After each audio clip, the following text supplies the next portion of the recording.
수원시에서 발간한 수원 건축문화 지도 중 역사와 전통을 자랑하는 수원 헤리티지 테마에 이어 이번에는 미래 세대로 전해야 하는 현재의 수원 이야기인 수원 타임캡슐 테마 코스를 소개합니다. 수원 타임캡슐 첫 번째 코스는 농업혁명의 길입니다. 100년 전부터 농업 특성화 도시로선 옹업혁명을 주도해온 수원의 다양한 근현대 공간을 확인해 봅니다. 정조가 수원 화성을 쌓으면서 축조한 저수지 충만제부터 일제강점기 권엄 모범장을 거쳐 해방 후 농촌진흥청과 서울대학교 농업생명과학대학까지 농업의 선도기지였던 수원으로 초대합니다. 농업혁명의 길 코스는 국립농업박물관에서 출발하여 우장촌 박사묘역을 거쳐 구 농촌진흥청과 권엄 모범장 표석, 향미정, 구 서울농대, 수원 탑동 시민농장까지 코스 길이는 3.3km, 이동시간은 도보 54분입니다.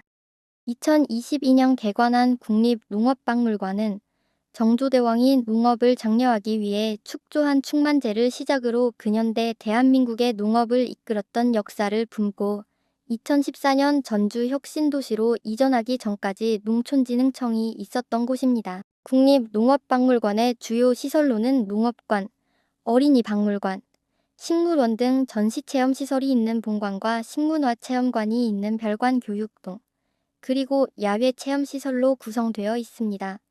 본관 전시동이 정문과 후문 사이 70m 구간에는 수직농장의 식물재배 시설인 식물공장이 있어 자동 환경 제어 시스템을 통해 신선한 채소가 재배되는 것을 직접 볼 수 있습니다.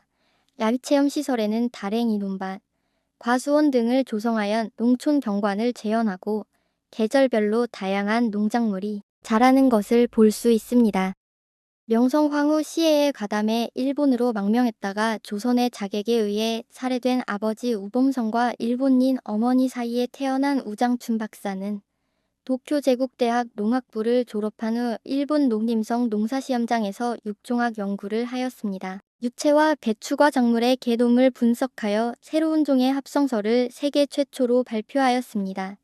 1950년 한국으로 귀국하여 한국농업연구소장에 취임, 1958년 농사원 원예시험장장을 지내면서 과학자로서 육종사업과 후진 양성에 전념하였습니다.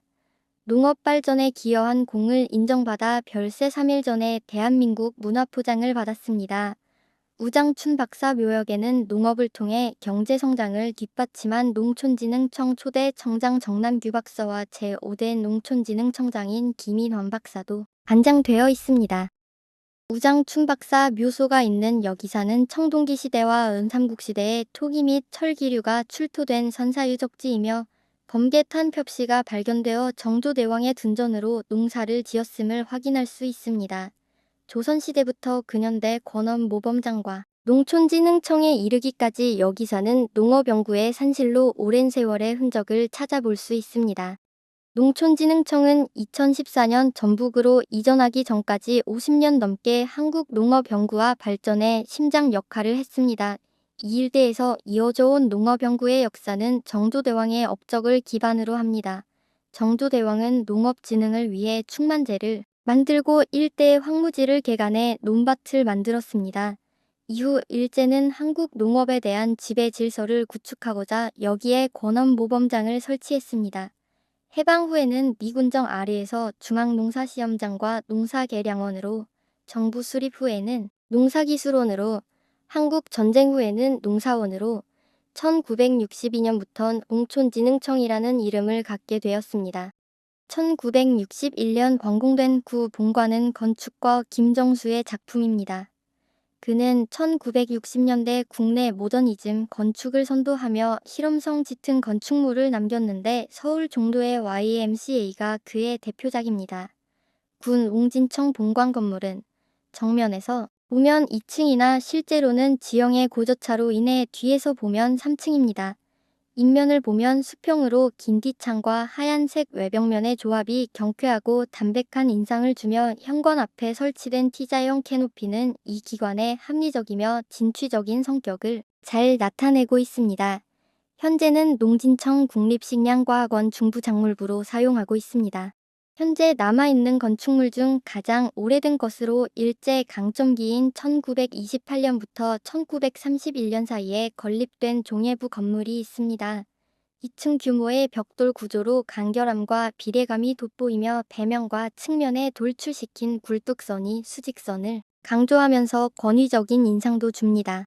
원래 정면이 유철 형태였으나 1970년대 오목한 부분을 양끝에 돌출부에 맞추어 증축을 함으로써 평활한 인면으로 변형되어 원래의 건축미가 퇴색하였습니다. 1906년 일본이 구조 개편과 일본식 농업이식, 농사 개량을 목적으로 경기도 수원의 통감부 산하에 권업모범장을 설치했습니다. 이로써 종래 원예모범장과 농사시험장 등 고종에 의해 설립 운영되어 왔던 농업연구기관들은 모두 권업모범장 체제로 일원화되었습니다. 처음부터 목적이 일본인 상인과 지주 및 농업 이민자들의 요구대로 일본 주도의 일본이 원하는 방식대로 하기 위한 것으로 설립되었습니다. 1920년대 산미 증식 계획에 따라 동자 개량 등을 통해 증산에 기여하기도 했지만 일제 식민지 농업정책 수행에서 천병구시를 한 기관임은 변함이 없습니다. 군 농촌진흥청 본관 앞마당 정원엔 권업모범장이었음을 알리는 표석이 보존되어 있습니다.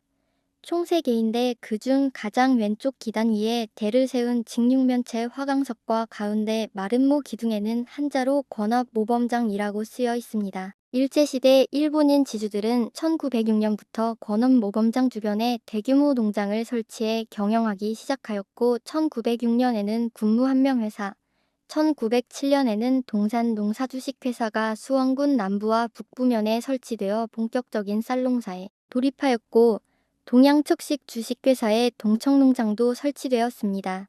동청농장은 전국적 규모의 국책농장으로 1910년부터 수원역 앞에 수원출장소를 두고 농장을 운영했고 창고를 만들어 수확한 벼를 적재했다가 경부선을 통하여 전량 부산으로 운반한 뒤 일본으로 반출시켰습니다. 향미정은 충만제, 일명 서호에 있는 정자로 1831년 순조 31년 당시 화성이수였던 박기수가 현재의 자리에 건립했습니다. 박기수는 향미정을 창건했을 뿐 아니라 화성자를 편찬하기도 했습니다.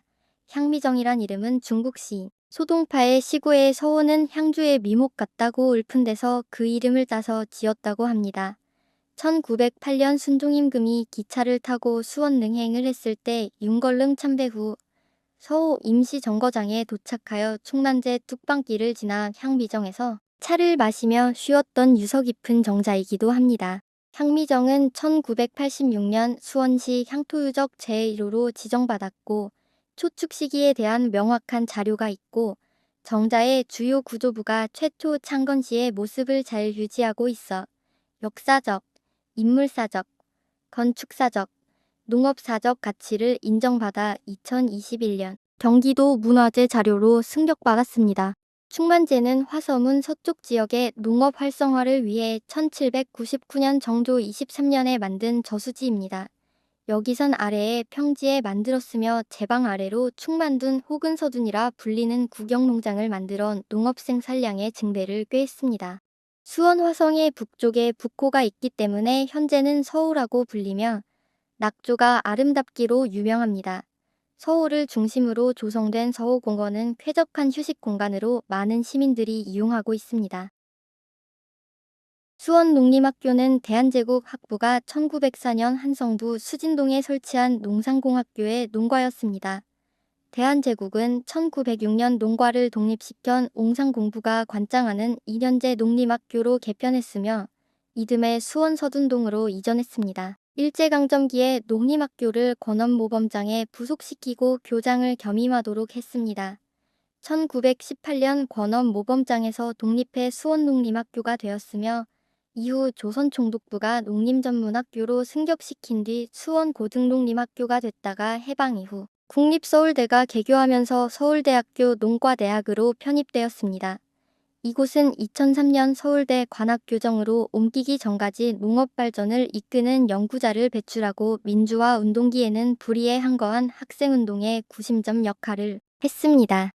구 서울농대 1호관은 1937년 지상 2층으로 신축하였다가 한국전쟁에서 화재를 입은 후 미국의 원조를 받아 미네소타 프로젝트로 복구하면서 한계층을 증축하였습니다. 수원의 공공건축을 이끌었던 김희춘은 1호관과 그 외 주요 건축물에 참여하였습니다. 서울농대가 떠난 뒤 본관 건물은 농업대학의 실질적인 공간 활용을 이어가기 위해 서울대학교 농생명과학 창업지원센터로 활용하고 있으며 농생명과학 분야에 대한 벤처 창업의 활성화를 위해 인프라를 갖추고 있습니다. 구 서울농대 본관 외 나머지 몇몇 건물에는 지역 주민과 이슬린들이 활동하는 복합문화공간 경기상상 캠퍼스로 활용되고 있습니다. 농업교육학과는 시민문화교육 플랫폼인 교육1964, 농공학과는 경기도민 복합문화공간인 생생 1990, 상록회관은 업사이클링 플라자 공간으로 탈바꿈했습니다. 특히 대형 강의실은 창작자 공간과 공연을 할 수 있는 벙커로 구성해 공간 1986이라는 이름으로 2018년 한국 리모델링 건축대전 대상을 수상하였습니다. 이름 옆에 숫자는 건축 연도이며 역사를 기억하기 위해 지었다고 합니다. 권성구 탑동 505번지 일대 푸른지대는 7, 80년대 유명한 딸기 농장이었다가 서울대 농대가 축사를 지어 실험 목장으로 사용했던 곳입니다. 2003년 서울대 농대 캠퍼스가 서울로 이전하면서 실험용 축사로 사용된 건축물은 리모델링해 지역 예술인을 위한 공간으로 바꾸고 육가공 실습실인 유우사, 트렌치 사이로는 리모델링해 문화도시 거점 공간으로 활용하고 있습니다. 건축물의 일부 부지는 계절별 꽃을 심고 있으며 그 외 공간에는 텃밭을 조성해 수원 시민이 이용할 수 있는 탑동 시민농장으로 운영하고 있습니다. 구 서울대 농대 뒤편에 위치했던 푸른지대는 1950년대부터 과수원으로 딸기와 포도 등을 경작하던 당이었습니다. 대표적인 딸기 산지가 된 것은 서울대 농대에서 개발한 국내 최초 신품종 딸기인 대학 1호를 재배하면서입니다. 딸기밭이 인기를 끌자 인근 농가도 딸기 농사를 지으면서 21만여 제곱미터에 달하는 일대가 딸기밭으로 성업하며 푸른지대라는 이름을 얻었습니다. 이후 푸른지대는 1970에서 80년대 봄철 핫플레이스였습니다. 당시 늦봄 푸른지대에서 딸기를 먹고 서울을 산책한 뒤 수원갈비를 먹는 수원나들이 명소로 사람들의 인기를 얻으면서 대중교통편도 확대될 정도였다고 전해집니다. 수원 탑동시민농장 정문으로 들어서면 입구에 오래된 단층 건물이 눈에 띕니다. 이곳은 서울대 농대 실험 목장이었던 곳으로 수원시가 70년 이상 동물자원 연구가 이루어졌던 공간에 역사성이 뛰어난 사료창고는 보존하고 실험용 축사로 사용된 건축물은 리모델링해 지역 예술인을 위한 공간 푸른지대 창작센터로 재탄생시켰습니다. 구석구석 아기자기한 소품과 15개 작업실이 활력을 주며 중앙에서 왼쪽으로 넓게 펼쳐지는 오픈 스페이스에는 옛 모습이 많이 남아 있습니다.